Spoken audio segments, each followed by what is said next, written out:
And welcome back to another edition of the Podmen. I'm Brad. I'm Brian. I'm Podman Ron. And we are back after the big game on Sunday night, which released a lot of trailers and got a lot of people wondering, and fanboys all excited about the possibility of maybe something good happening in the MCU, but we'll see. A lot of news happening as well. And a couple of what you're looking at, very special in memoriam, maybe, and not yet. Maybe before the podcast is over, maybe we'll have a very special in memoriam. Yeah, we need to keep checking. Just keep checking in. Keep refreshing. No. All right. Well, let's hit the news first before we upset Podman Ron.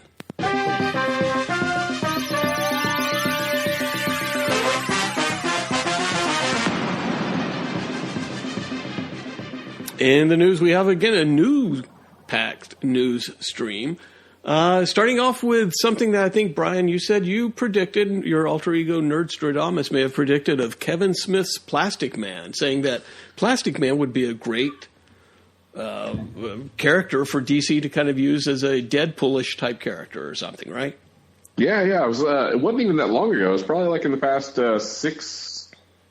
8 weeks, I said something like that. We were kind of pitching some stuff that they could do, out of Peacemaker and everything. And I said that Plastic Man would be a fantastic property for DC to use. So, and then Kevin Smith this week said he threw his name in the hat for a Plastic Man movie, which is fantastic. And Kevin Smith is just, I mean, you got to believe that he is just aching to be involved in some of these properties, right? I mean, I think he's gone on record being like, nah, why do I want to direct a Marvel movie? I just enjoy watching him. Deep inside his little fanboy heart, he wants to be a part, right? Oh, absolutely. Absolutely. He wants to be a part of it. And then it makes you start thinking about, who would they cast as Plastic Man, right? Yeah, the name that got tossed around was Jim, what's-his-face, Sheldon from Big Bang Theory. Yeah. Jim Parsons. Yeah. Well, just 20 years ago, it had been Jim Carrey. Right. Yeah, I heard Jim Parsons was just the voice that they did an animated. Which they did do an animated at one point. Remember, Plastic Man had his own Saturday morning cartoon show at one point. Back in the 80s, yes. I enjoyed the Plastic Man TV show. Didn't he have a dog, too? A plastic dog or something like that? Or a baby that fell into a baby, but they never explained who the mother was. It was that hot chick he was always hanging around. I don't think it was.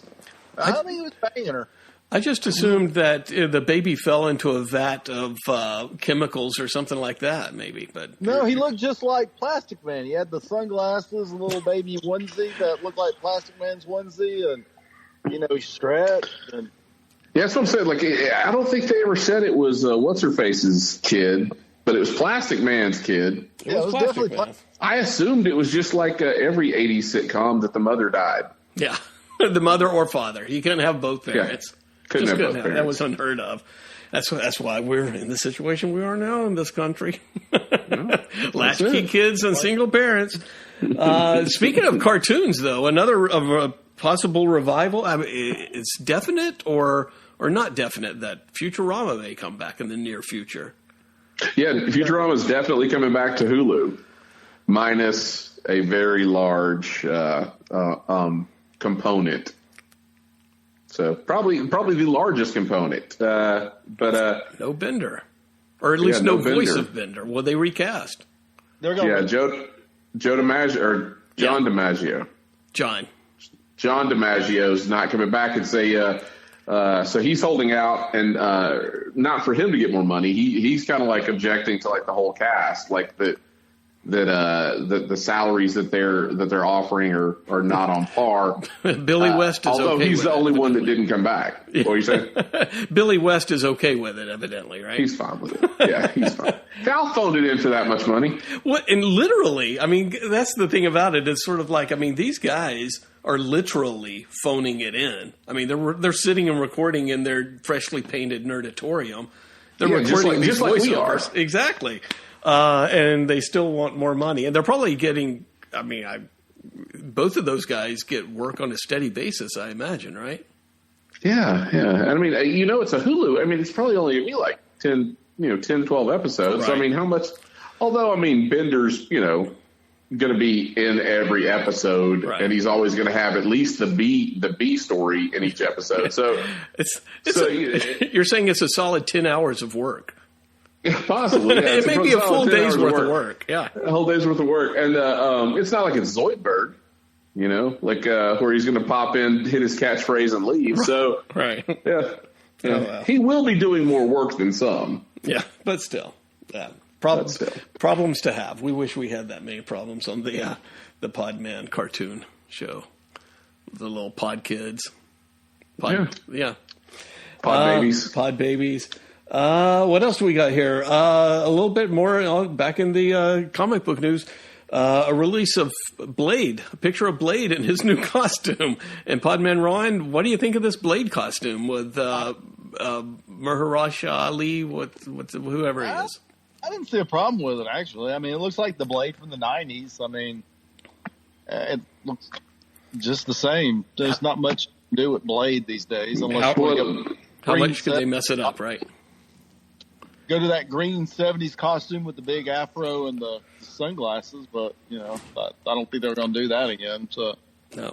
Yeah, it's just funny to me that it looks just like the Matrix. It's like they're not sunglasses and a black overcoat. But right? But when they redid Blade in the comic books, I mean, that's what he wears. I mean, yeah, well, comic accurate.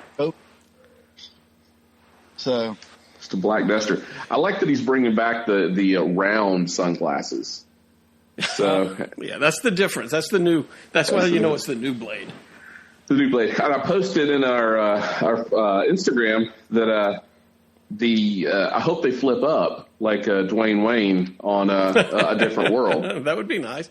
Where he could flip them up, and then at nighttime, flip at them nighttime down. he flips them up, and then when he's the day walker, so you flip them down during the day. Yeah, that makes sense. Day walker, he has to have sunglasses during the day. So yeah, but not at night. He can't see, so he flips them up. Or maybe when he's getting ready to tussle with a vampire, he'll do the whole Stallone over the top where, he turns the hat around. He flips the sunglasses down, and then everybody just like, oh, shit, Blade means business. It's going down. It's going down. Well, from one black-clad costume to another, we get a little sneak peek of Michael Keaton as a Batman. And Podman Ron shaking his head. I don't know what to think about this. Again, these are all... someone took them with their iPhone type pictures, so please don't judge. But it kind of looks like it's a painted on costume that they just kind of pulled over his tubby little body, doesn't it? they squeezed him into it. Well, I don't think it's even Michael Keaton. I think that's his body double. I think you're probably right about that. It's hard to see Michael Keaton's face in there, right? So yeah, I do like that. It's. I mean, it looks like the 80s and 90s Batman costume revisited today. So, I mean, it looks like it's like updated, but it still looks a lot like the one from the 90s, right. 80s and 90s. I like the cow, and I like the circle, the yellow circle with the bat emblem, but there's something weird going on with the shoulders and the cape. I don't know what's going on right there, but it looks like the cape's plastic, right? I think they do that intentionally, though. Like, if you see a lot of times when you see these production photos of, like, whether it's Shazam or Superman or whatever, they're not even wearing the cape. Right. It's like they've got, like, a point where they can say, okay, the cape should be attached here, but then they just go in and CGI the cape. Yeah. Oh, that's what it is. It just looked odd. It looked very odd. So maybe you're just used for your Batman to have a popped collar now. God, please. Like Gotham by Gaslight. Yeah. Exactly. What else we got from Batman? Peacemaker, which we'll talk about a little bit later, just had the season finale of the recording, but is already greenlit for season 2. So congratulations to James Gunn's girlfriend. Congratulations! I'm sorry, she's hot, guys. I thought she was hotter at the beginning of the season, though. When she started having feelings and trying to emote, I kind of liked her less there. I liked her as a cold stone bitch first. Yeah. Probably goes to show you who I married, what I married. But anyway. Zing. That's a zing. Take that. Boom, roasted. All right. So all of that good news, season 2 for Pacemaker. What about Avengers? Now, Brian, I think you posted something really today that Kevin Feige was like, yeah, there's not going to be another Avengers type movie, right? Yeah, he's gone out and said that, it was 10 years and 22 movies leading up to the Avengers, and now it's done. The Avengers are done. Which, I mean, Kevin Feige, I feel like all of Phase 4, he's been kind of getting high on his own stash. Or he's kind of quiet. Like, maybe to your point, yeah, there's nothing to talk about, really, I guess, maybe. I don't know.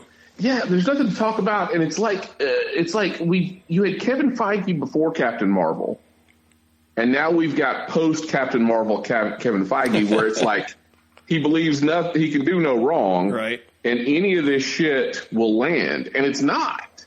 I mean, their Eternals did not pan out. They're already saying they're not making another Eternals movie. The Captain Marvel. That nobody is clamoring to see the new Captain Marvel movie. It has no buzz, heading into it. So it's interesting. Like I wonder how long it's going to be before he has to retract that statement. Oh, yeah. And say. Well, I mean, my first thought is that that's probably the right call, because first of all, there's no more Avengers, almost, right? And you need got other characters that are coming around. Bingo, yeah. You got She-Hulk. You got well. I was thinking more of you got Fantastic Four and X-Men. Fuck the Avengers, because you need to start building some universes around those families. Yeah, but you don't want to give up what you've already built up. I mean, you're going to assume there's always going to should be an Avengers team out there doing whatever they'll just reference it. Well. And I just as we were talking, just had like a kind of like a Nostradamus flashback, a Nostradamus flash. But I can almost guarantee you this is what's going to happen. We're not going to get an Avengers movie, but you know what we're going to get, PMR? What? Young Avengers? A-Force. Ooh.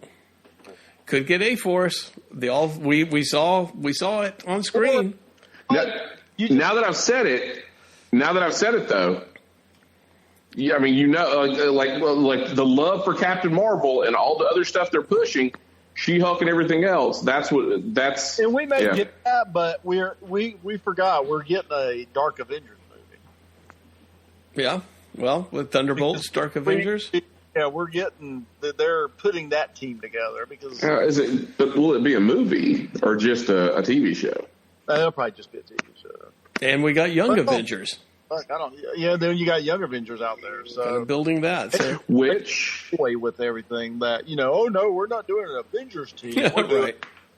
The Dark Avengers or the Young Avengers.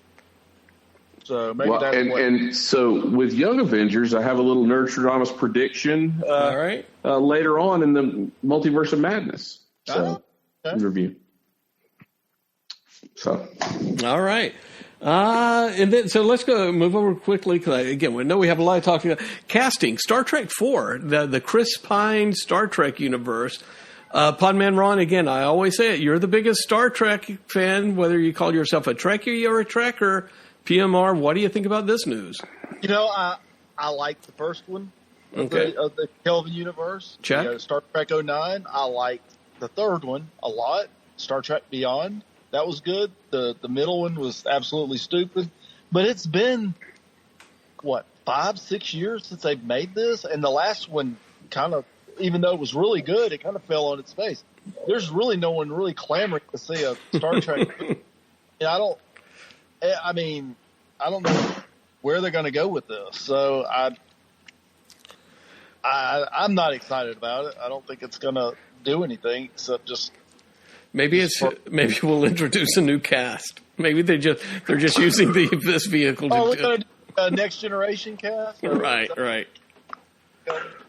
Well, there was at one point, and I'm sure it's so far beyond now, but at one point Chris Hemsworth was tied to Star Trek 4 to come back as Kirk's dad. It was absolutely stupid because the only reason they did that was because Chris Hemsworth's star power rose from, because he was a nobody when he was in Star Trek 09 as Kirk's dad the first, 10 minutes of the movie, and he got killed.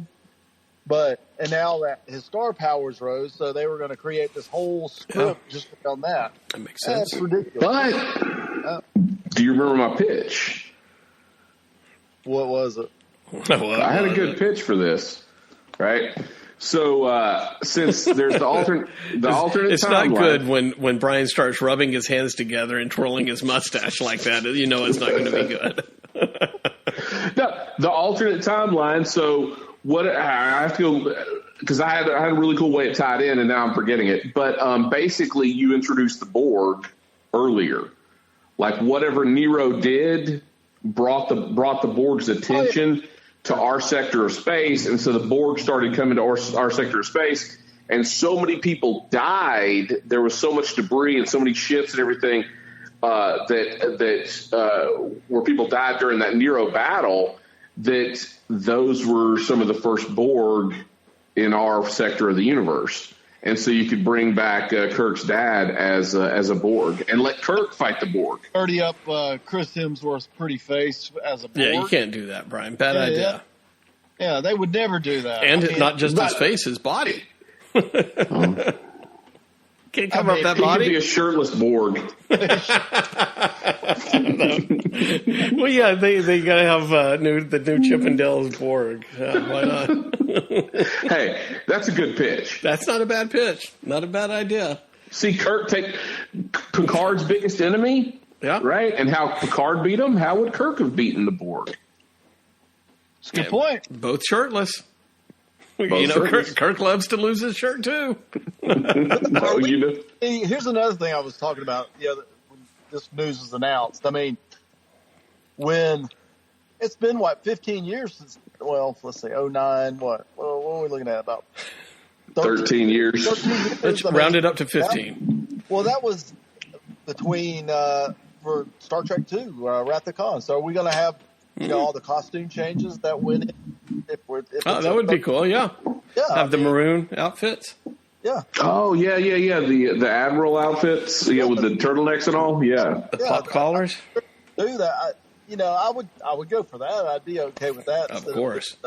The classic yellow and blue and all that bullshit. Podman Ron's okay with a pop collar uniform. You know that's true. Damn right. That's just damn skippy. Turtleneck and pop collar. Yeah, that's the future, people. All right. Speaking of future, during the Super Bowl, we got a lot of new trailers out there. We've got Moon Knight, Black Adam, Doctor Strange, and then some at Jurassic World, and then the one to beat them all afterwards, Chippendale Rescue Rangers. Let's start it off with Moon Knight. Let's start with Moon Knight. The trailer didn't really show us much, and it didn't show us, Brian, I'm not sure if you posted this or not, or I'm sure you guys saw it, the Gentleman Moon Knight costume. Yeah. That's the Warren Ellis Moon Knight run, where he's wearing like the suit and just the mask. His persona is Mr. Knight. Okay, Mr. Nice. Thank you. It's like another identity, like Mark Spectra, Jake Lockley, and now he's developed this fifth persona as Mr. Knight. So. Gotcha. Okay. Speaking for me, this trailer that aired over the Super Bowl, the only thing that was exciting, that was really cool, was seeing the cape unfurl into a crescent as he was jumping. Other than that, I'm just like, I loved Moon Knight in the 80s, but this is not my Moon Knight. # not my Moon Knight, Ron. What do you think about that? Yeah, I was on the fence about the costume. It was really cool sometimes, and then I'd look at it and like, not so much. This trailer, when it kind of comes on him, it was one of those not so much. I didn't really like it. He looked like a mummy with a cape on. Super mummy. Well, that's what they're going for, though. Right. And it's a cool idea. It really is. I just don't like it. Considering where Moon Knight comes from. But yeah, like Brad just said, it's just not the Moon Knight that we grew up with. Well, and considering it's weird but considering it's supposed to just be bandages, why does he have still have the molded chest pieces and stuff? Right. You know what I mean? It's what you don't get to have it both ways. Either it's a mystical garb or it's body armor. Yeah, but it's not both. From? Yeah, where's that all? Yeah, I don't know. Kind of like Doctor Strange, where he has a bunch of garb and shit like that, but it's not. It's all muscular. cloth. Yeah, it's all cloth. Yeah. Like Ragman. Yeah, Ragman. Remember Ragman? Yeah, Ragman. But so, and here's the thing too. I feel like we're getting into the Marvel was good about not doing this, and as time has progressed, it's like they're picking up old bad superhero habits. But the suits too bulky. There's no. We were just talking about Michael Keaton's costume. It doesn't look like he can turn his head. It doesn't look like he can bend his arms. Right. It's I hope nobody sidles up to his left because he's going to have no idea they're standing there. Yeah. It's just weird. There was such a good. I mean, think about Cap's costume in Avengers. He had total mobility. Avengers, when you got to Winter Soldier, Cap's costumes always made sense. Right. But now it's like we've thrown that shit out the window and we're going back to this garbage, these rubber suits again. So yeah, I'm not a fan of the Moon Knight suit by any means. Yeah. Well, reserve judgment. I think I read, and it completely makes sense if it's true, that they're Moon Knight was kind of close to Batman, right? He was Marvel's Batman in a way that it was, billionaire with a lot of cool gadgets and toys, kind of a little schizophrenic, nutty, kind of like Bruce Wayne or whatever. He had his band of people that would his support team. He had Frenchie the butler instead of Alfred, so he was pretty close to Batman. So maybe they're trying not to do that with this TV series. But that all means no body armor, right? I mean that means he wouldn't have body armor, right? Well, right. I mean, what Brad you described was him in the '80s. Right. Through the years, they really fucked up Moon Knight. I mean, there was a good storyline. I know Brian probably remembers it from, McNiven or something from the early 2000s? Steve McNiven, yeah. That was an awesome storyline. But as time's progressed, they made it was Bendis. I mean, it's really stupid. But there are some costumes that he wears that has this armor that, it's like a chest plate that he puts on. Yeah. And it more like a chest plate than it does just a costume. So, you know what I'm talking about, Brian, with the black? He's got. Yeah. It was Bendis and McNiven did it. But the reasoning though is so that these actors don't have to get in shape for the part. But they spend money on all this training. They show, look at Oscar Isaac. He's learning Muay Thai and he's fighting this and Krav Maga and all. It's just then cover them up and use CGI. Yeah. Get some guy who can really fight and wrap them in a wrap, I know, but I would like to look forward to it, but I'm not. But if they're going to play up again, I like Moon Knight in the '80s. I know he had, like you said, Podman Ron, a shit ton of different storylines and iterations, and I don't know if I like that punch as much. So I may end up not liking this show. But if you would read the ones I'm talking about, Stephen McNiven in the early 2000s, it's like the first 12 issues with his art, maybe the first 15. It's really freaking cool. And then it goes to shit after that. I don't think it's ever recovered, in my opinion. I mean, I'm sure there's some chumps out there who like all that new shit, but they're wrong. They're wrong. They're wrong. All right. Moon Knight, we'll see what happens. Black Adam. We got a little bit of a sneak peek of Black Adam. And Lord knows what's going on in this trailer. We see Black Adam. We see Dr. Fate, Hawkman, Atom Smasher, and Tornado Girl. Dr. Fate that was not interested in Black Adam at all. I think I'm Justice Society. Yeah, I'd like to see Justice Society, but man, The Rock is just. Uh-oh. Yeah, I know. Yeah, this is sad. What you man's hero fall like that. Yeah, I'm kind of. When do you think the turning point was, Piomar? Him on my fucking Instagram feed every. You could not follow him, and maybe you'd like him more. Yeah, I swear to God. But anyway, yeah, I'm. Everything else looked cool on it. Okay. Except, Black Adam was like, it's just the Rock. I look at him and then go, it's the fucking Rock. It's not. Poor Rock, typecasted. Yeah, exactly. So, anyway. I do like the fact that he didn't just make it Black Adam. I mean, the fact that he's brought in all these other Justice Society characters is pretty cool. So, I'm down, but I love the Justice Society. Everybody loves Justice Society. Yeah, I mean, I didn't like that Hawkman. I don't know what that Hawkman did not look good at all. I thought it looked fine. Yeah. Tornado Girl? Cyclone. Oh, yeah. Tornado Girl. All right. Well, we'll see. Yeah, it not much to see there, but it was cool seeing. It will be neat seeing Justice Society on the big screen. Although we've seen most of Justice Society on the small screen as well, I guess, right? Yeah. So Smallville and Stargirl, right? Stargirl. All right, we'll see what happens there.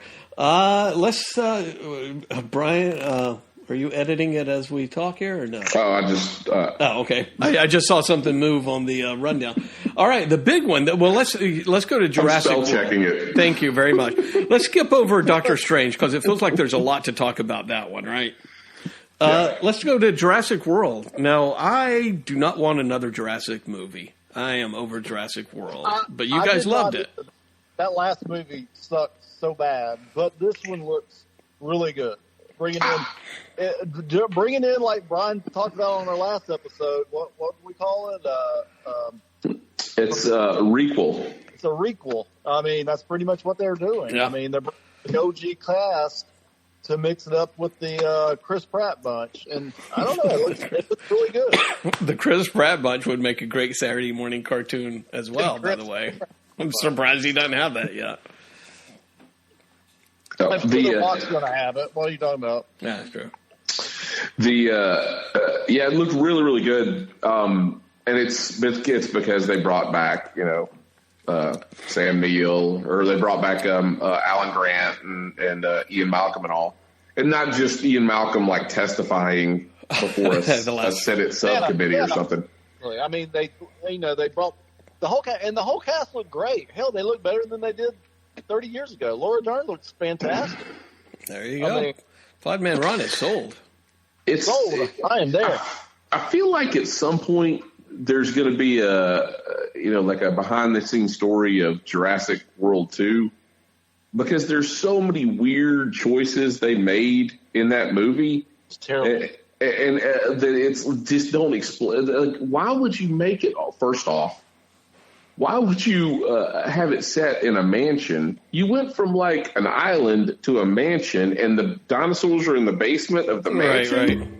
It's so bizarre. Like, it's such a weird choice. Like movies. It felt like two fucking different movies. It was like, okay, we started out on this island for the first 30, 45 minutes, and then the rest of the movie we're in a fucking basement of a mansion. I mean, ain't no fucking sense. Yeah, it was really weird. It's such a weird movie. But yeah, this looks like what we were kind of promised, in the last movie. Yeah. Like what should have happened in the last movie. So, dinosaurs are loose. They're in America. They're everywhere. And it looks like Jurassic World meets Fast and the Furious. That's what this trailer looked like. So it's lots of insane. I mean, there probably won't be much story to it, right?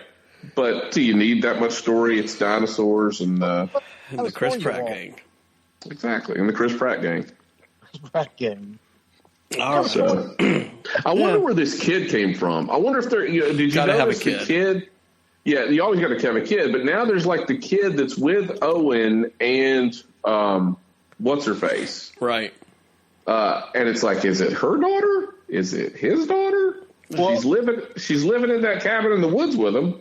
I kind of wondered who if the African American female that's with him, is that Ian's daughter? Remember, she was in number 2. Oh, that's a good idea. Yeah. So I was kind of wondering if that's her. The gymnast. Yeah, the gymnast. Woo. Was she in the movie before, or they just mentioned? She was in 2. Oh, okay. Ian's daughter. Ah, okay. I don't remember that. Okay. All right. Doctor Strange in the Multiverse of Madness. Now, nerds have been picking apart this trailer and movie poster since its release here. And we've got, I don't know, what is this, a full 100% confirmation that X-Men, that Charles Xavier is going to be introduced in this movie? I hope not. Unless they're intentionally swerving us, it's there. I mean, it's Patrick Stewart. So unless that's not actually in the movie and they're just trying to pull a complete swerve on everybody. Could be. Podman Ron, you're saying no. Why? It was a novelty. It was like a passing of the torch, per se, and also Sony could actually use a Spider-Man in their universe they're building. So it was kind of cool with Amazing Spider-Man, what they did. Now the fan service has just gotten out of hand with, the multiverse, and we're going to bring the X-Men back, and I'd like to see a different Professor X. I mean, fucking Patrick Stewart's like 90 years old. I mean, how much longer is he going to last? Why wouldn't they use James McAvoy, right? At least, but I'd rather just recast altogether and let's just get a new X-Men. I don't know why people, they listen to fandom. Oh, let's bring back Hugh Jackman. No, we've seen Hugh Jackman as Wolverine for 20 years. Let's do something different. I just, and now we're going to see all these fucking old Marvel movie characters and popping up, and because it's a multiverse and these could exist. You better do it now. Well, Brian, I think you were you had pointed out a couple of things, whether it's from the trailer or from the movie poster. People are saying that they've spotted hints of Deadpool somewhere or another. I didn't get that at all. And Deadpool, maybe Iron Man. The two that would come to mind: Iron Man and Deadpool. Yeah. So, and some of this is poster, some of this is the trailer. But in the poster, you can see what does look to be Deadpool. Right? I don't see that. What is it? I mean, it was like this white. It's in one of the shards of glass. Right. It looks like the reflection of Deadpool. Like his eye? I looked at it upside down and I still couldn't see it, but okay. You got to blur. It's like one of those old laser posters. Do I have to cross my eyes and stare at it and let it go blurry? Okay. It was the one exception to this, because I think you could have Deadpool movies play outside, because Deadpool breaks the fourth wall all the time. You don't have to have him kind of like what he does in the X-Men universe. He just makes fun of them in his own movie. He's never started in a movie. So just let him play in his own movies, and you can have Marvel characters guest star in his movies, but never be canon with the other movies. Interesting. What they did with the and that kind of brings us to all of this stuff. There's lots of meat in this Multiverse of Madness trailer. So in the poster, you've got what people feel looks like Deadpool, right? You've also got a snippet of Agent Carter's or Captain Carter's shield, right, with the Union Jack in the center. Then you've got the Illuminati, the scene where Mordo arrests Stephen Strange and brings him into that room. And it's you see. People are saying, is that Blade? No, it's Mordo. You can see that's Mordo, like walking across. Right. But for some reason, people think that might be Blade. It's not. That's where you see Patrick Stewart said, well, maybe we should tell him, and it's, it's like over the shoulder, but it's obviously Professor X. Right. Other people have said in that scene, you've got a a broad-shouldered person sitting, like the silhouette, and they think that is Captain Carter. They also think that they've seen Ian Grofeld, Reed Richards. Or a Reed Richards, right. Or a Reed Richards. Then you've got, as they're falling through the fractures in the universe, what looks to be like they're falling through an animated sequence. Now, is it going to spend a lot of time in the animated sequence? Who knows? So, but all of this, if they're falling through, time and through all these different dimensions, and you got Deadpool make a one-liner, and they fall through the Spider-Man into the Spider-Verse universe for a blip. So if they just fall through that stuff, and it's just sort of like passing, Easter eggs, right? Fine. I think that's what you're going to end up having. It's not going to mean anything in the grand scheme of things. It's just going to be a moment. I feel like the Illuminati scene was probably what some of the stuff they did in the reshoots. Right. I've got a feeling that stuff was added. But I think it's all just because America, Chavez can kick holes in dimensions. That's what the Lord Chaos is trying to use her for. So, because you see Lord Chaos in the trailer. I don't know. But I don't think Lord Chaos is the bad guy. It's not. Wanda?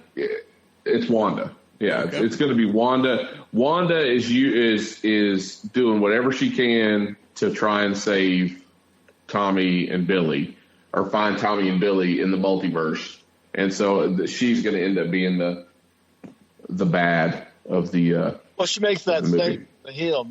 Why do you do it? Right. You're the hero. I do it. I'm the villain. So she ain't wrong. She ain't wrong. That's all I know. She ain't wrong. Vision was afraid of the multiverse. He ain't wrong. One of the things I read real quick on the animated part, which is, again, frames in the trailer. It's not even seconds. It's just frames of these fanboys that have dissected it. God bless them. But it's like, okay, well, is that the Spider-Verse? Is it the What If universe? Or one person speculated that was kind of fun. Oh, no. I heard the X-Men 97 or whatever. The X-Men. Oh, yes. As a way of kind of reintroducing that. And it's like, well, that would be completely stupid, but it's kind of fun. Yeah, well, it sounds like, corporate synergy. Yeah, a lot of corporate synergy coming out of this movie. And I would love if it was the 60s, Clutch Cargo like Spider-Man and Iron Man cartoons that they drop in. I would like it, yeah. Instead of having Tom Cruise as Iron Man, I think having the Tony Stark is a millionaire. Yeah. I think that would now, there's one thing, if you guys seen that, you see a character flying forward, and it looks like there's like cosmic energy coming off of it. Right. And a lot of people are saying that is Ironheart? Monica Rambeau. Okay. Photon, whatever. Photon. They're saying it's Photon. Everybody kept, for a couple of days, everybody was saying it's Photon, it's Photon, it's Photon. I zoomed in. It looks like the actor that plays Kang in an Iron Man suit. Oh, okay. Without the helmet, maybe like a just a domino mask or a half helmet. Yeah. But it looks like, to me, it looks like him. So I'm thinking it's Iron Lad. Yeah. Who's a young? Yeah. Who's a young Kang? Yep. That would be a deal. So it could be anywhere from Tom Cruise to Monica Rambeau. Did you see what I saw when I posted that photo, PMR? What did it look like to you? Yeah. I saw it. I agree with you. It does look like that would be cool. And it makes sense for it to be because they're putting together the Young Avengers. So, what better way to introduce him is in this? So, and everybody keeps saying we're going to get Tom Cruise Iron Man, or that. Well, I think you're going to get a Iron Man person, but it's going to be Iron Lad. So yeah, I think it's going to be Iron Lad. I think that's Yeah, because the picture you posted, it did look like that. I mean, I agree totally with you. I don't know. I like the idea of the old school 80s Iron Man costume. Now, just a little side note, since we're talking about Photon, in the comics, they're removing Carol Danvers again. And so Binary's coming back, which was just the cosmic energy that imbued Carol Danvers. So they're getting rid of Carol Danvers in the comics again, and it's just the Warhawk, binary persona or whatever you want to call it. And so now everybody's clamoring that, this is how they're going to get rid of Brie Larson. What's her face? Brie Larson. Brie Larson. I think I'm the only one, and I wasn't crazy about that movie the first time I saw it. But the more times I saw it, I actually liked the movie. Whoa! Like Marvel. I mean, seems like she's kind of a bitch in real life, but I mean, other than that, Shy. That's Marvel. I mean, I don't know why such grief about it. I mean, she wasn't bad. Anyway, what else? What else you got? All right, and then so we'll see. Maybe Captain Marvel will make her appearance in the Multiverse of Madness, as everybody and their mother is supposedly in it. But we'll see. I will say that this trailer kind of got me more interested in it. So that's something. That's something for the MCU for me. It actually more interested in it also. I mean, because I could give two shits about Doctor Strange, but I'm like, this last trailer was like, okay, this is a little bit more interesting. Oh, and on the what if part of it, the zombies make an appearance in the trailer as well, right? Yeah. So it's sort of like, okay, again, maybe a little bit too much fan service. They're throwing everything in this. Everything. All right, well, let's hit on the thing we were joking about in the green room a bit. Brian posts a lot of stuff or texts a lot of stuff to us. Hey, look at this. This is interesting. Here's some news. And then he posts something about fucking Chip and Dale. And it's like, Brian, you've lost your marbles. But lo and behold, Brian's a genius. And they made us aware of the Chip and Dale Rescue Ranger reboot coming up on Disney+. And it looks like the best of anything we've talked about so far. Yeah, actually, like you said, when Brian posted on the group chat, I didn't even look at it the first day or so. I'm like, yeah. Podman Ryan's like, what's this? What's this? And the next day, who are these people? Who are these chipmunks? And then I was bored, and I thought, let me watch this real quick. You're sitting on the toilet. And, it's made by the guys that make up the Lonely Island. What is it, Andy Samberg? Yeah, Andy Samberg, Akiva, was it Gold? Smith? Gold? Andy Samberg. And Yorma Tacone.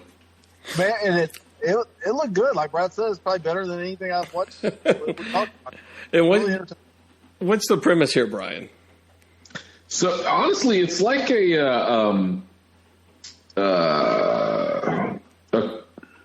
Roger Rabbit. It's basically like Roger Rabbit. Yeah. So they're set in it's the real world. Animated characters exist. It's like they're stars of the movies. They're not animated. They coexist with humans. Yeah, they coexist with humans. And there's Andy Samberg is playing Dale, and then John Mulaney is playing Chip. But then you've got, all the other characters from Rescue Rangers, but then they even do callback, like Roger Rabbit's in the trailer, and Scrooge McDuck is in the trailer. And so it's basically like it seems very much like a Roger Rabbit kind of a movie. It looks pretty enjoyable. Some sort of mystery happens, and they're brought back together to solve this real life mystery in real life, I guess, right? Right. And there's a little bit of the Muppets, where the Muppets came back, so. But the little bit of a twist is that one of them, Chip or Dell, has had CGI enhancements. So you got one that's a flat 2D animated character, and the other's a 3D animated. I thought that was pretty clever. Yeah, and he even says, he goes, "Yeah, I got the CG, I got the CG procedure done." Right. Yeah, so Dale is CGI and Chip is still 2-dimensional animation. That's cute. I mean, it looks really good. I mean, we could totally shit the bed on this and be like, "Oh my god, this is terrible." But and I'm sorry, is it a movie or a TV series? It's a movie, but it's going straight to Disney Plus. Excellent. So that's what I like to hear. Brad never get out of the house. No, sir. Adjust your expectations. Hey, it even had the Indiana Jones joke in it. Yeah, where he just grabbed whatever and he wears his old costume from the TV show. I'm not crazy about the voices, but I think I will enjoy it. All right, well, let's keep things moving and pay our respects now for the dearly departed.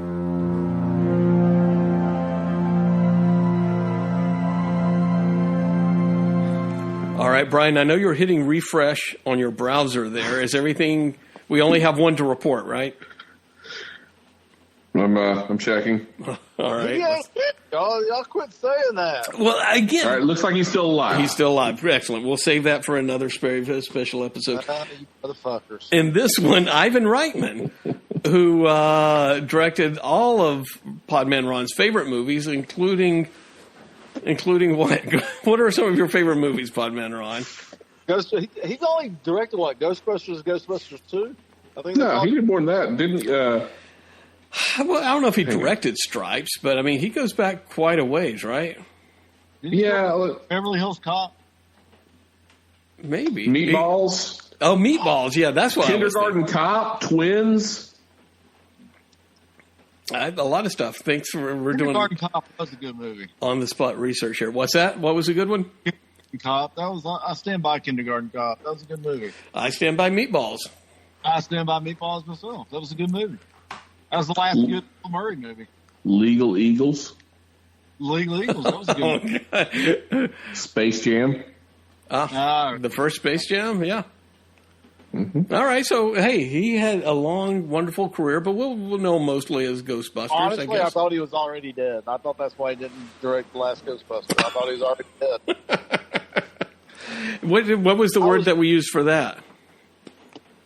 When you think somebody, the Ruth Buzzy syndrome. Remember? Yeah. What's remorse? People, you coined the term. What is the term? Oh, Fomorial. Fomorial. A fomorial. Yeah. Fomorial. We almost threw a fomorial for him. He was. When y'all announced his death, I was like, "Oh shit, he ain't already dead." I was more surprised about that. But may he rest in peace. Yes, of course. Yes, definitely. All right. Well, if that's all, I think that's all we had in celebrity deaths this time around. So we're y'all. Episode ain't over yet. I'll jinx it. We do not want to jinx anything. We will see. All right. Well, let's. What are we going to do? You want to go to the movies or the TV shows now? Let's go into the movies. No, TV. We'll see. We go TV show. All right. Let's go to the TV shows.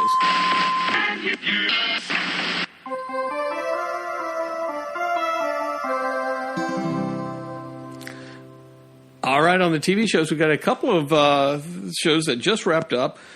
The Book of Boba Fett and Peacemaker. And one I think everybody loved, and the other I'm not so much sure. I confess I have not watched all of Book of Boba Fett. We were going to tonight, but didn't. So I still have one episode to go. So I have watched all of them up until the last episode, but... you guys seem like you're very disappointed in the potential of Boba Fett, right? Yeah. Yes, the potential was there, and they missed the boat big time. It's like they never understood why people were infatuated with Boba Fett to begin with. It's like they couldn't have gotten it more wrong. So... I was talking to Absolute Alex the other night, and it was kind of weird. It's like they should have switched the Mandalorian character with Boba Fett, because the Mandalorian did like the bounty hunter shit that Boba Fett should have been doing, Right. And the Mandalorian seems like he was more posed to be a, person who was protecting a town like Boba Fett was doing. So it was kind of weird. I feel like they got the two fucking mismatched. Yeah, maybe. You got peanut butter in my chocolate. Yeah, You got chocolate in my peanut butter. Honestly, I could see the Mandalorian like taking on a town to protect it, like the Dirty Dozen, or the Magnificent Seven, or whatever it was. But in that kind of vein, like Boba Fett did in this, I could see the Mandalorian doing it, and it would make sense. Boba Fett, he should have been a bounty hunter like he was in the Star Wars movies, and take on what Mandalorian was doing the first couple of seasons. So it was just kind of weird. They totally got it weird. It's again. There's got to be like a story behind like what the hell went wrong with this. So many weird choices. Like what the hell? Why did you spend 2 episodes on the Tusken Raiders just to kill them, 30 seconds into the 3rd episode? Why did you take 2 episodes and completely, not even focus the title Very character bizarre, in the episodes at all, Then you've got an episode committed to introducing all of these scooter kids, which, Jesus Christ, they're awful. They were terrible. Like, you know what? Instead of having the mods, what would have been fantastic this last episode is if you would have had the Tusken Raiders come in and start helping. The fight sense. back. I mean, that would have made it would have made sense. It would have been a lot, made more sense than the mod squad coming in on their little scooter bikes. Oh my God! And then Freetown comes in, they kept talking about, Freetown's going to come in and help the city. And it was like, what, 4 of them? I mean, it was like a little... The bartender? Does the bartender come and help? Yeah, the bartender comes in and helps. Good. Like, I've been like, this is what we've been waiting for? There's like 8 people in this little float here. Yeah, and then you bring in Cad Bane, which everybody's like clamored for, and everybody loves Cad Bane. He was cool looking. I will give him that. He's cool looking until he got completely, treated like a bitch, like at the end. No, I know. I can't wait for that. Like, so it's like, hey, we brought in this character. So it's like, hey, everybody loved Boba Fett. Here's a Boba Fett show. We don't understand why you liked him or how to write him, but here he is. Oh, you don't like this? Well, don't just wait. We're going to bring in a character you love from the Clone Wars, and we killed him. Like, so it should make it all better. This show is so freaking bizarre. I do not understand it.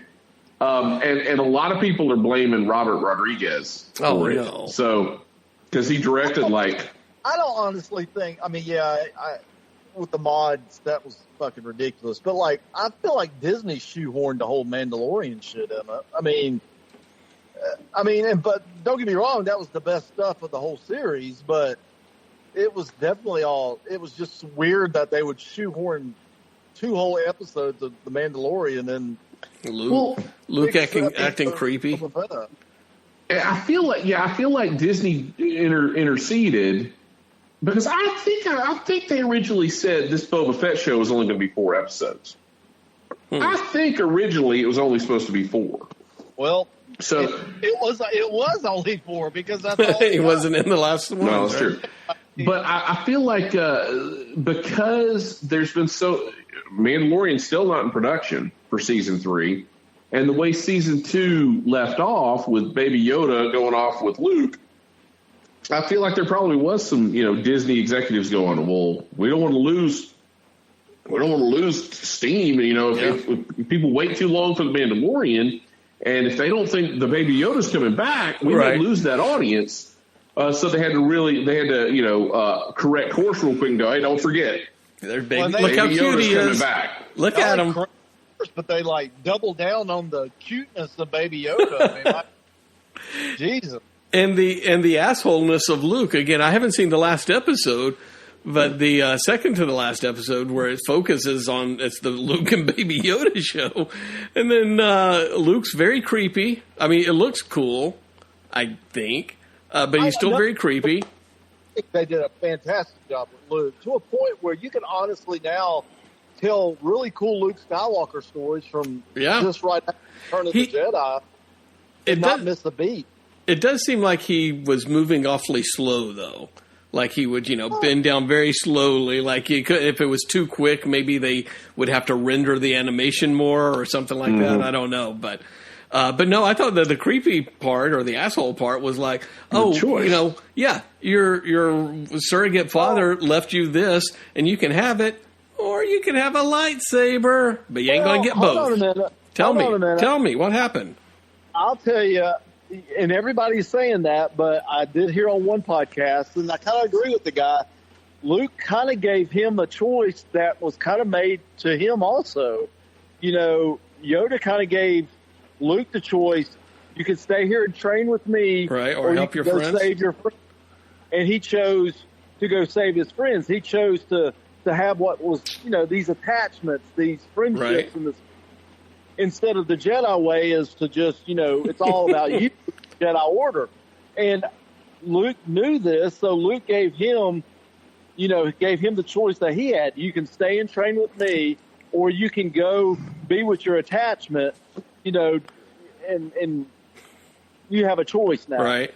Still. And so if you look at it like that, it kind of makes sense, but they didn't really explain it like that. They were just like, Well, and now the rumor is that we're going to get, they're working on another Jedi, story, another Jedi trilogy or something like that. Not, Knights of the Old Republic. Right.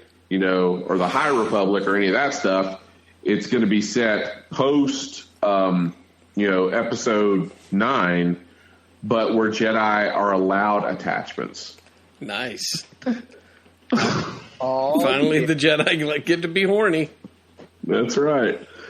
They can start banging. Wow. But it was the final episode. It's all in Mos Vespa. There's so many weird choices, like the mod guy spinning for no reason. like that shot. Whoever thought that shot should have made it onto any sort of television program is an idiot. And then when Boba Fett flies off to go get his Rancor, I mean, I would love to have seen the cutaway of that Rancor running to town. Because Jabba's palace isn't at the end of the street, right? It's far away, right? It's leagues away. But Boba Fett flies off, and suddenly, 30 seconds later, he's riding back on that Rancor, which was just bizarre. Some of the just the characters they chose to add into this was I do not like rough. I do not like the Annie Oakley woman. I cannot stand her. What's her name? Amy Sedaris. Yes. Oh my God. She is bad. Just terrible. Oh well, Mandy, what are we going to do here? Right. I'm fixing your ship. Oh God! Stop. Well, what about the mayor's assistant? That guy. And he's on her show too. The Amy Sedaris show that I don't know if it's still on, but he was on there as well. So, but you know what, guys? I mean, let's just face it. Is this for 50-year-old men? No, or is not this at all. For, 8, 9-year-old kids. Right. Well, I don't think my 8, 9-year-old kids enjoyed it either. So just putting that throwing that out there. But no, I agree. I think this is all for kids, so it's hard to judge. You can just say, hey, as an adult, it's not very entertaining, and they raped my childhood. But going back to who's to blame, I'm a big Robert Rodriguez fan, even though I'm not a fan of all of his movies. I like his stuff in general. But Dave Filoni's got to share a little bit of this blame, right? Yeah, I would agree. But I think it's a little, and there's probably a lot of it being overproduced by Disney, right? But there's Robert Rodriguez from El Mariachi. Right, there's a time shift. Dusk Till Dawn. There's a before and after. And then there's Spy Kids. Right. And Shark Boy and Lava Girl. Unfortunately, I feel like Shark Boy and Lava Girl Robert Rodriguez showed up. I think you're probably not Desperado Robert Rodriguez. Right. Which is unfortunate. It's unfortunate, but yes. I really thought what we were going to get at the end, and it would have been so much cooler, was a de-aged Han Solo, because they've been talking about Harrison Ford coming back. That he's accepted a role, and I thought we were going to get at least like a small, a little bit interesting cameo of Solo, but we didn't. We got nothing instead. So. You got nothing. All right. So overall, you're saying that go ahead, Brad, and finish watching it, but take your time. No big rush. The thing is, it's like the battle. It was long and tedious. There were some cool moments, and I mean, Boba Fett using his knee rockets. I mean, there's really some cool stuff in it. But if you're like examining it as a story, it's terrible. I mean, it's like it makes no fucking sense on why he would even draw those people into the town anyway. I mean, instead of going to his fortress, he's got a fortress. At the fortress, he drags them all into town. To that bar, yeah. Well, what about just the fact that they're in a desert planet fighting fish people? There shouldn't have been a chance that the fish people would ever be able to win this fight. And the fact that they killed several fish people and none of them were flopping on the ground? Something's wrong there. That's bad writing. It's bad writing. Just sloppy. All right. Well, from bad writing and fishes flopping to,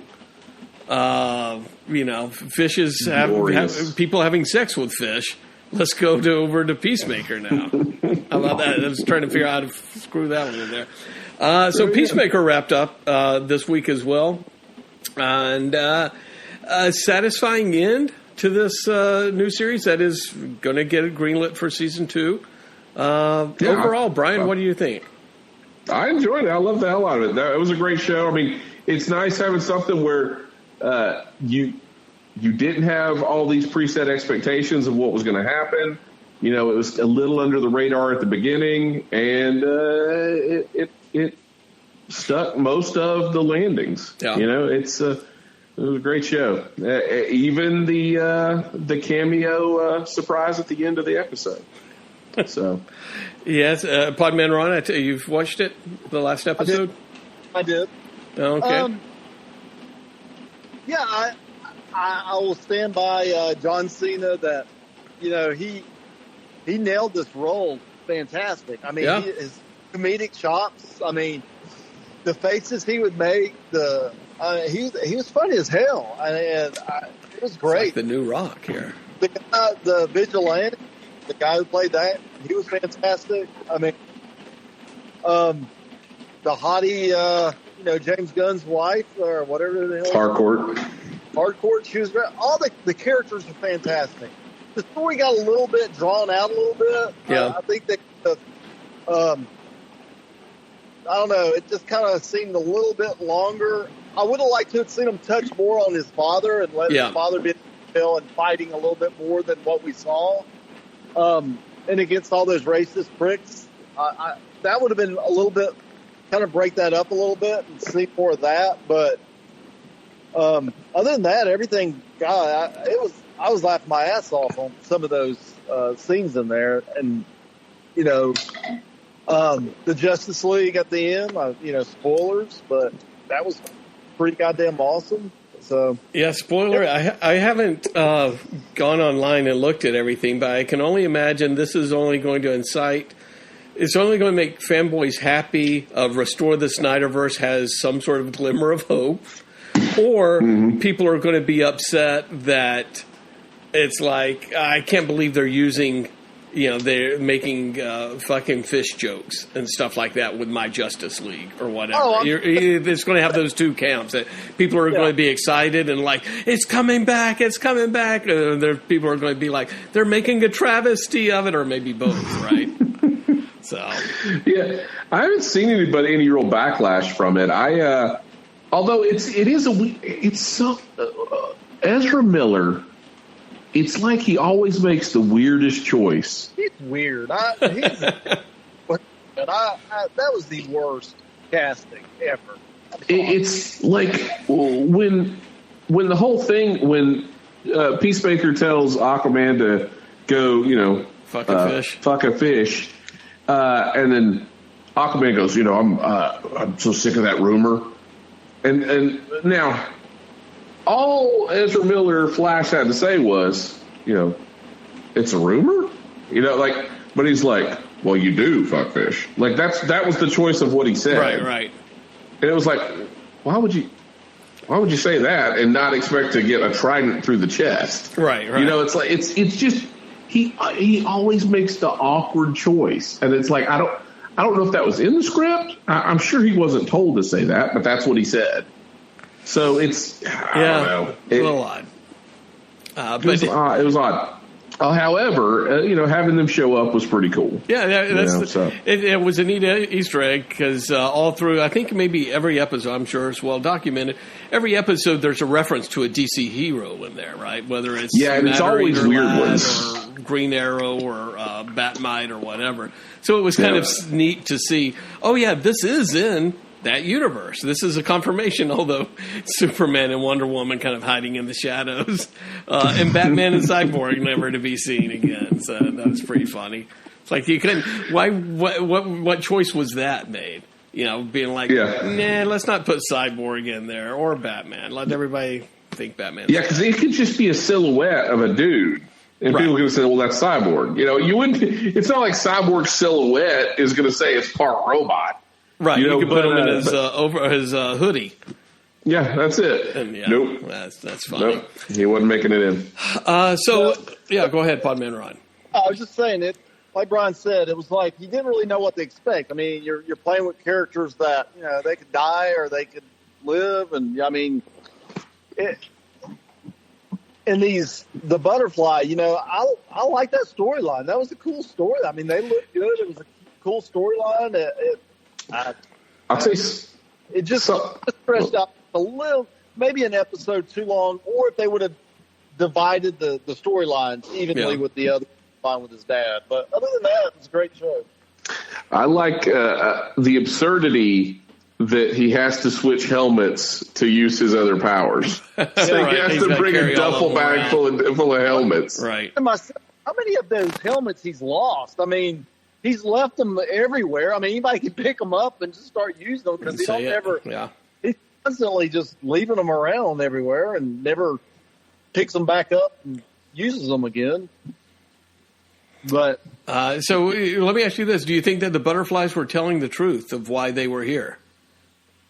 Yeah, but I believe they were telling the truth. But I mean, if you listen to what they want, they still wanted to kind of control the world. They wanted to, kind of take over. Right. So, you didn't think there was any kind of left-wing conspiracy there? It started going in when she was giving the speech about, well, we had to leave our planet because we were destroying it and we used up all the resources or whatever stuff. And I'm like, James Gunn, you sly fox. Well, I'll do that now. It's the resource. Right. But you cut out there, Podman Ron. No, it was a good show. It's a good show. Good show. Yeah, I think it would have, and maybe you're right, Podman Ron. That maybe it would get a little bit slow. I feel like it's got some rewatchability too. Like now, I'm kind of like, I may start it over and just rewatch it again. It'll be a quick 8 episodes or whatever. Is rewatch it and pick up on stuff that now that you know the full story. That you would do, okay, this makes sense, and all, like Peacemaker sexuality and stuff like that. I'm telling you, John Cena, he's an actor. I mean, I enjoyed. Oh my God, do you follow him on Instagram? No. Could you switch him out with The Rock, maybe? fucking Rock where he's posts something every 10 minutes. I see John Cena on my feed all the fucking time. All right. No, I'd give it. There's Eagly in the background. Yep. He said 4 out of 5, but PMR's volume's broken up. So okay. 4 out of 5. 4 out of 5. 4 out of 5. Okay, that's very good. I would give the same thing. I think for it, it's a definite watch. Not perfect, probably, but it's. I think it was pretty close to it. I don't know. What do you think, Brian? Yeah. I would give it 4 out of 5. Like I feel like DC has found their stride, and it's getting weird, not, and the fact that they'll go R and they can go R where Marvel never will, Yeah. So between, Doom Patrol, the last Suicide Squad movie, this, whatever we've got, on the docket next, I feel like, from James Gunn, I feel like we're going to start getting a lot more of these type properties, which. It's funny you say Doom Patrol because, Doom Patrol is a great show too. And you're right. It reminds me of this where they take these off-beaten characters and just do weird shit with it. And they don't care what they do with them, because no one knows who these characters are, Yep. And so, I think if you go back to comics, if we saw something like this in comics, it was in the 90s where Image came around, right? Image Comics boomed because kids, Spider-Man's for babies, but I like Spawn. Yeah. That idea, or, X-Men are cool, but Wildcats are cooler, right? You've got that type of scenario where people that were watching the Marvel movies and may start getting some of that glut of Marvel, especially considering, a lot of the primary characters are gone now, and the audience is aging up, where people may easily slip into this. Oh, we've got Sandman. We've got the Sandman TV show coming up, right? Again, getting into that weirdness. But if you get to Sandman, and they said they're doing it. Neil Gaiman has said they're doing Sandman issue 5, where Dr. Destiny goes to the diner. Brad, have you read that? Nope. Oh man, but they said they're doing it. So if Sandman is really, it gets into that trippy sort of weird stuff too. It's not really comedy. It's more like weird horror stuff, but. Again, you can't do Sandman PG, but they don't have to. They're making Sandman R, right? So being able to do that kind of stuff, I think, really gives DC, an advantage over Marvel's kind of painted themselves into a corner, So. Well, we will see. We'll wait another month and see. We'll see what the Batman has in store for us, and see if that saves the DC universe. I don't think it's going to save it, but it does look good. But it's not really building up on the DC universe because it looks like the same story. Did you hear what Matt Reeves said this week? Yeah, he said the Batman. It's not a Bruce Wayne origin story. It's a Rogues Gallery origin story. Oh God, that's not going to help Odd Man Ron. It's Catwoman before she's Catwoman. It's Penguin before he was the crime boss. It's Riddler, the first time Riddler. That's a cool idea. Because that's, what is that, the Long Halloween? That's basically what he's doing. Right. But if it's everybody's origin story, if it's the villain's origin story, that means it's going to have legs, 1, and 2, you can almost guarantee Joker's in it. Why not? Yeah. Why not? Joker was Long Halloween, though. It was basically a Two-Face storyline. And all those other characters. Yeah, Long Halloween, it was all about Harvey's wife. Right. So. All right. But yeah. Well, we shall see. We see what happens with that. The jury's still out on the Batman. We'll see what happens. The Batman. Tickets are on sale. The tickets are on sale. Go get them, everybody. I'll wait for it to come on HBO Max. Run, don't walk. 45 days after theatrical. All right. Should we go over to the movies real quick? Yeah, we can do movies quickly. Let's do movies quickly. Why not?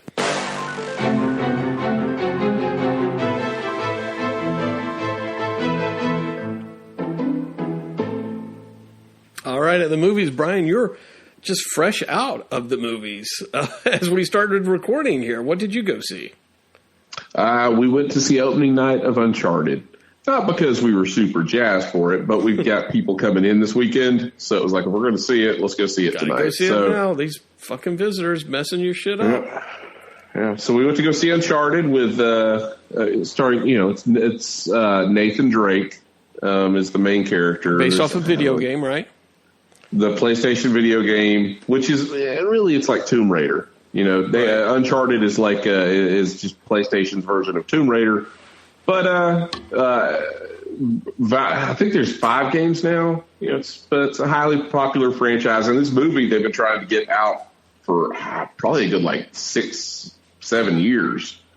At one point, I think Mark Wahlberg was set to play Nathan Drake, and then they couldn't get it out, and then finally they made Tom Holland Nathan Drake, and Mark Wahlberg is he's the Han Solo.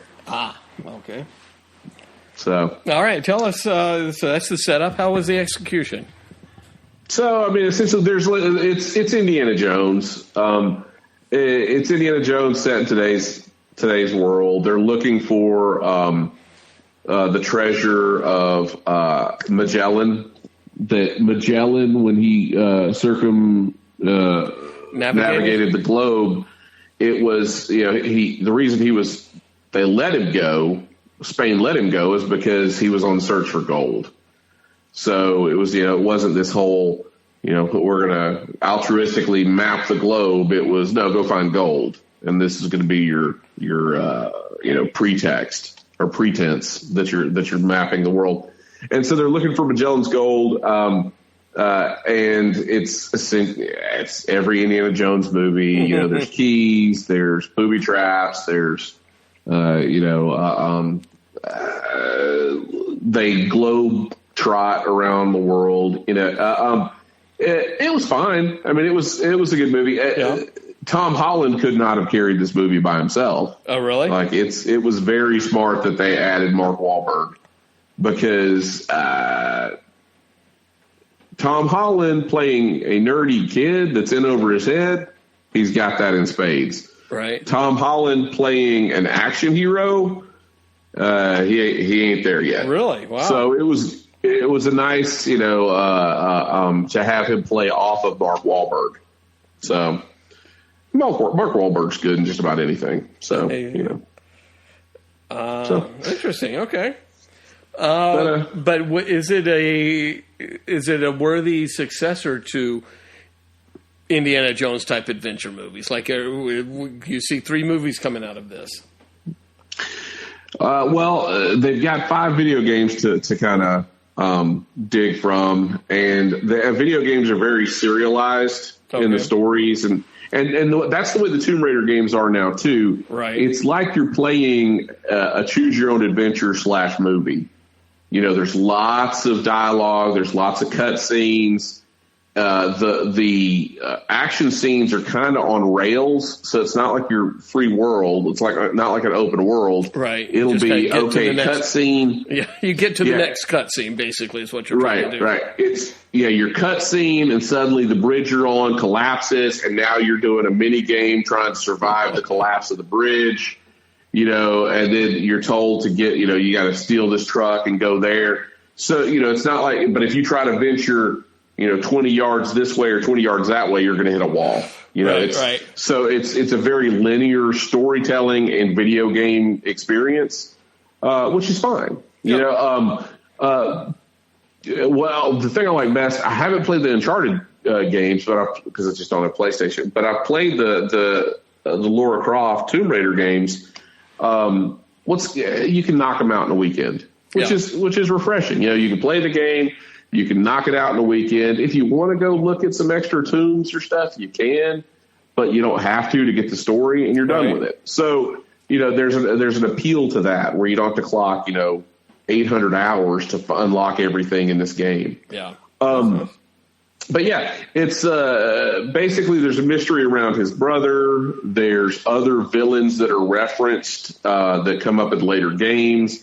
There's 2 post-credit scenes. Ooh, so if you're going to see it, stick around for both post-credit scenes. But yeah, it has legs to go. I assume they'll make another one. Yeah.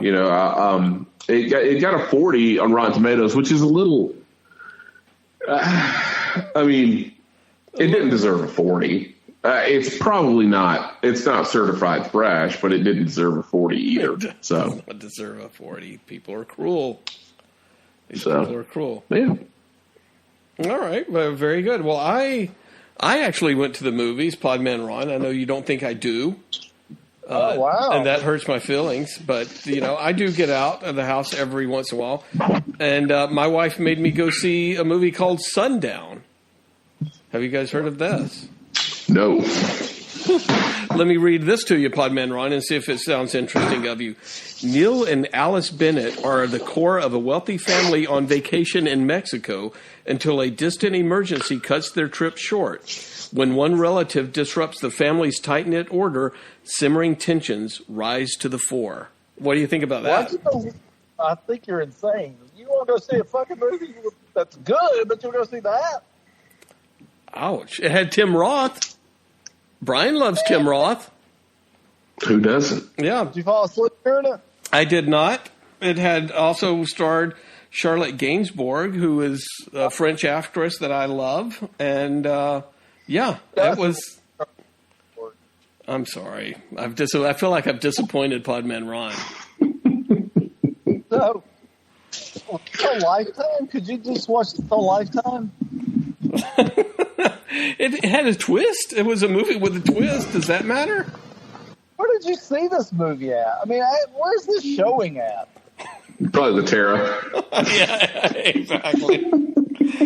You know what? I just looked it up, asshole. It got a 72% on Rotten Tomatoes. So it beat your movie almost by twice as good as your movie.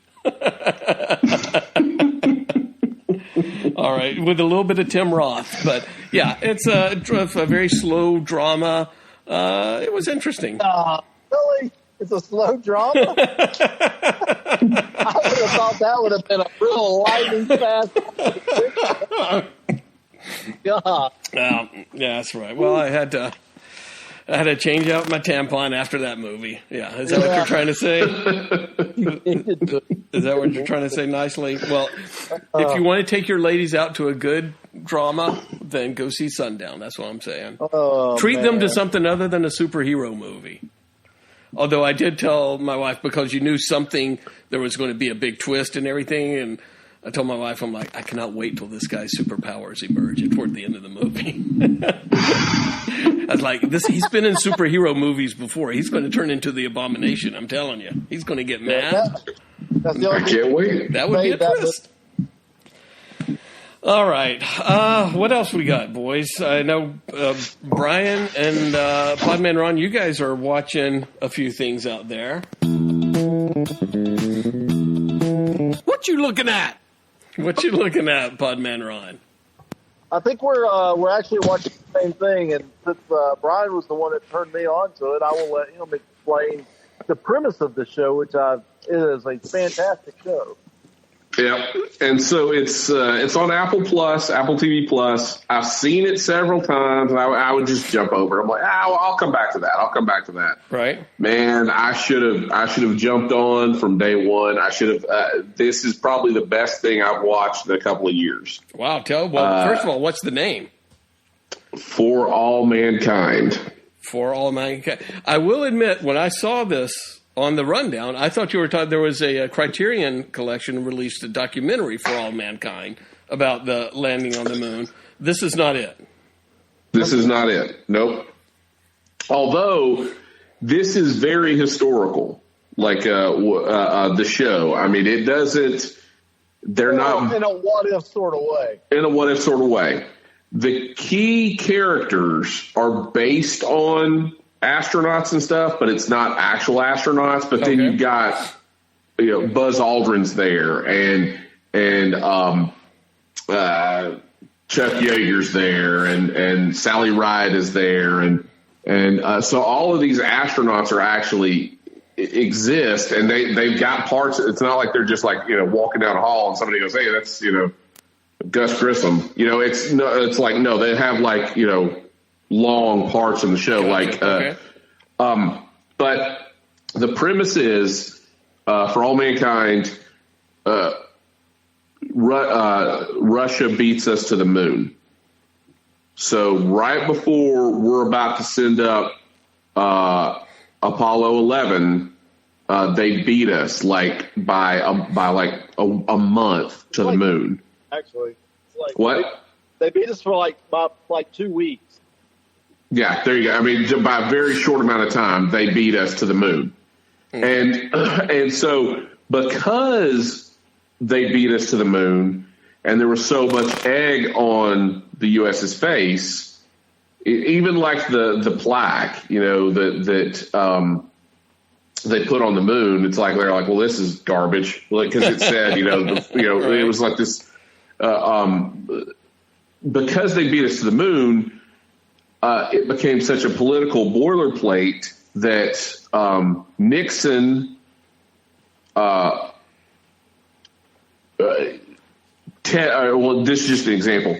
Ted Kennedy, and this is like an episode 2, Ted Kennedy, they just say, in passing, that he canceled, he was supposed to attend a party in Chappaquiddick, and he canceled so that he could work, because he was working on some stuff about NASA and Russia beating us to the moon.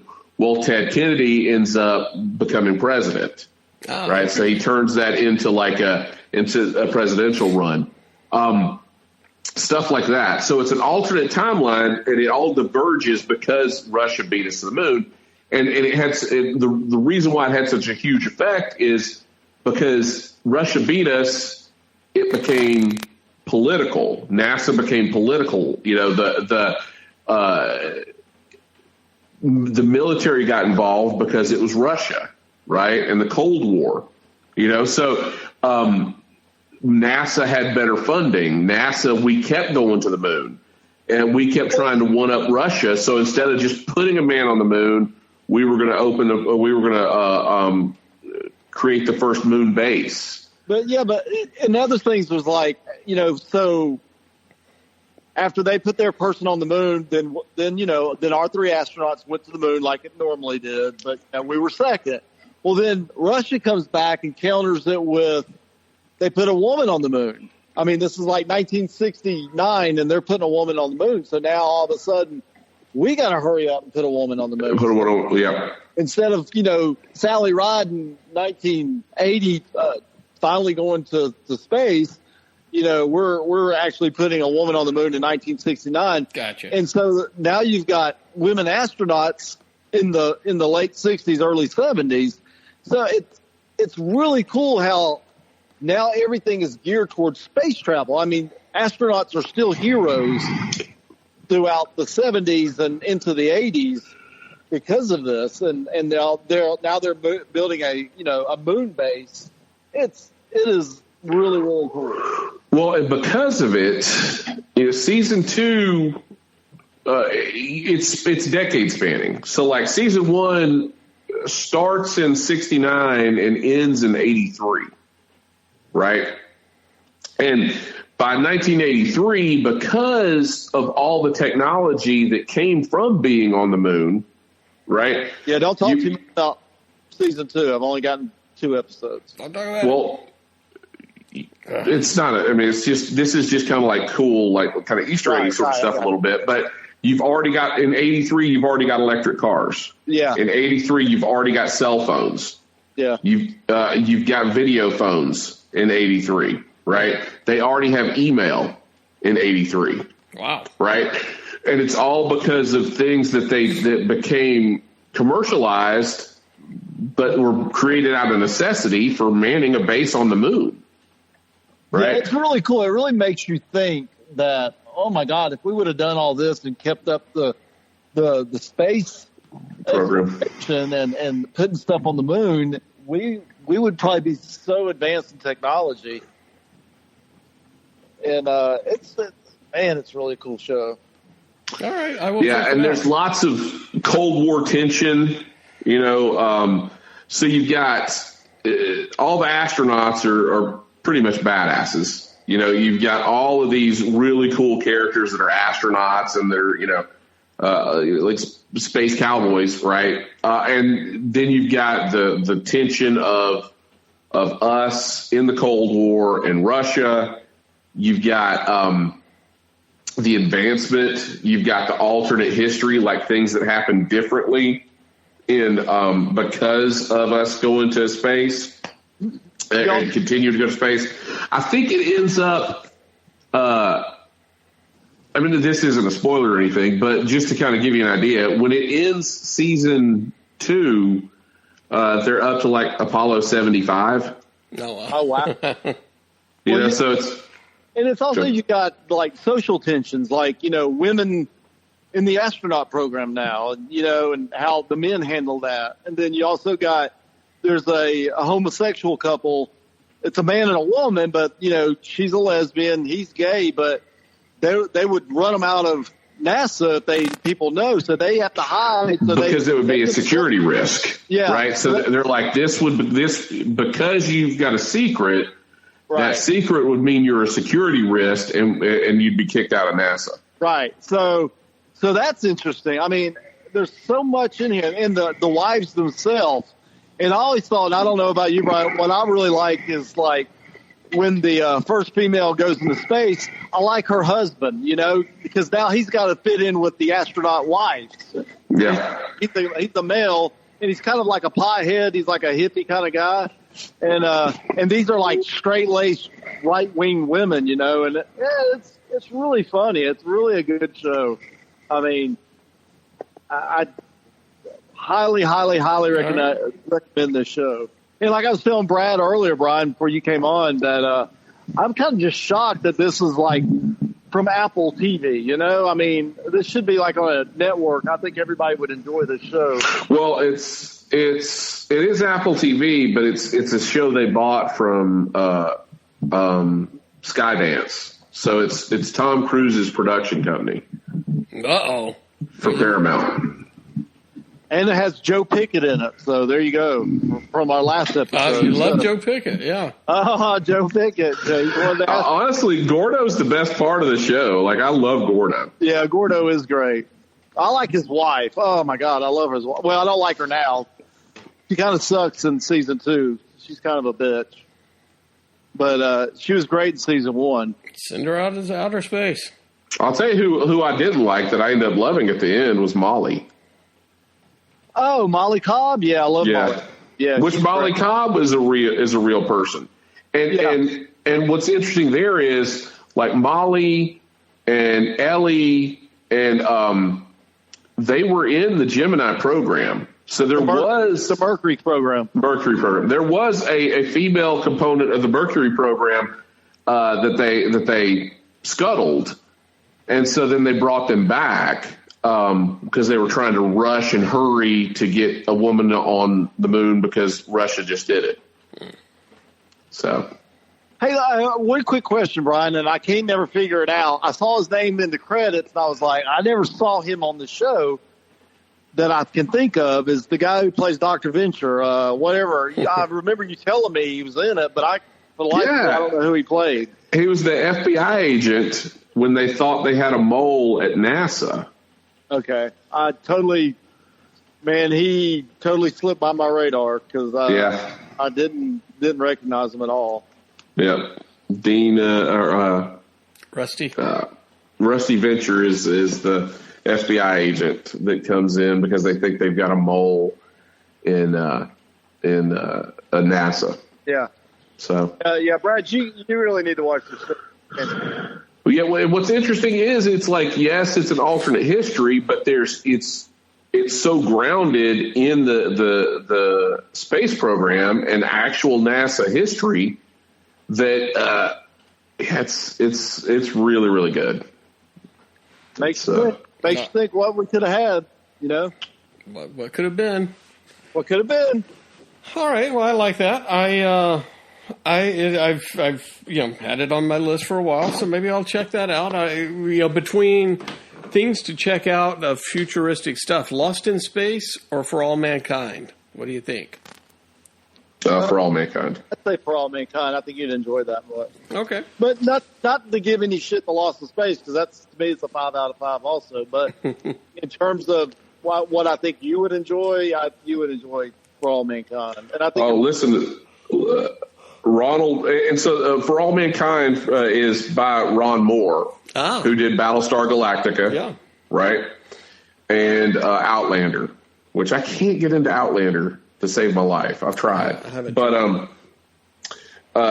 he's saying that he's mapped out a 7-year arc, which would be fantastic. I could see them really go. I'd like to see where they're at in like 2022, 2020, in the 20, what they would believe what the future would have been like if we would have kept doing this. As quickly as it's moving, you'll be 2022 by the end of season 3. Oh, wow. Maybe it ties into Battlestar Galactica and then to Foundation. Oh, yeah, maybe so. Foundation's pretty far into the future, so maybe. Cool. All right, well, now that Peacemaker and Boba Fett are over with, maybe I do need to pick up a new show, right? Yep. All right. That would be the one. That would be the one. Okay, well, very good. Maybe I will do that. Now, we've already got 2 seasons, and season 2 ended in debuted in 2020. Huh? I don't want to know. Please don't tell them how many seasons there are. That's a spoiler, Brian. Come on, man. See, I don't want to know what year it ended. No, I'm not saying that. Season 1 came out in 2019. Season 2 came out in 2020. And they're saying that season 3 has already been filmed, but we don't have a release date yet. Oh, season 2 just came out. That's good to know that it's coming out soon. Maybe. Nope. Real quick before we leave, for those who watched another good show that's coming back for I think season 4. Is the Marvelous Mrs Maisel. Fantastic show. Coming back Friday. They're doing the kind of like Disney Plus is doing now. Instead of dropping them all, they're dropping 2 at a time for the next like 4 or 5 weeks. I will have to tell my wife. Maybe you and her can talk about that show. Change your tampons. That actually, that's a great show. Did you not watch it, Brad? No. It's a girl show. Come on. Are you kidding me? Not a girl show. Yeah. A girl lead who's a comedian? That's insane. That sounds a little too righteous to me. Man. And unfunny. Yeah, that does not sound very funny. Unless it's Julia Louis-Dreyfus. I don't want to hear about no Marvelous Mrs. Maisel. She doesn't like Amy Schumer and talk about her vagina all the time. I will stick to my Seinfeld reruns. Thank you very much. Thank you very much. All right, very good. Well, we covered a lot of topics. We did. A lot of stuff going on. All right, well, maybe we will record again within the next month. I'd say next week we need to record. So we tried to, and then it was I know, we had the Super Bowl and then Valentine's Day. I mean, it's just we all live very busy lives, Podman Ron. Yeah, I guess y'all do. Yeah, Podman Ron forgets that, Brian, that you and I still have kids that are like in the barely into the double digits, right? Yeah, old Cat Stevens, like he's got all the free time in the world. Yeah, Cat Stevens is not worried about a thing. He's worrying where he's putting his Podman bobbleheads and all this shit, and then meanwhile wondering what's his kid doing and why he can't record a podcast with his buddies. I know. Why they don't have time for him. 1-year-old kid want to hang out with me and my friends. Where's he at? Well. Asshole kid. Yeah, that's all they're good for. All right. Well, let's shoot for next week. Next Thursday. Next Thursday or Sunday. How about that? Brian, Okay. do you have any movies planned or visitors next week? No, they'll be going Wednesday. So Okay. All right. We'll shoot for Thursday. We should be good for Thursday or Sunday. All right. Look at that. Maybe we'll record 2. So exciting. What? That's exciting. Well, Exciting. we still got to do a death pool. We need to do a death pool. And I don't want y'all to say what I know what y'all about. All right. Well, yeah. When that happens, we're going to have a very special episode, right? Hey, we'll do a very special episode for that. He'll be worth it. He is worth it. All Goddamn right. Well, until that next very special episode, Brian. Let's save it for the podcast.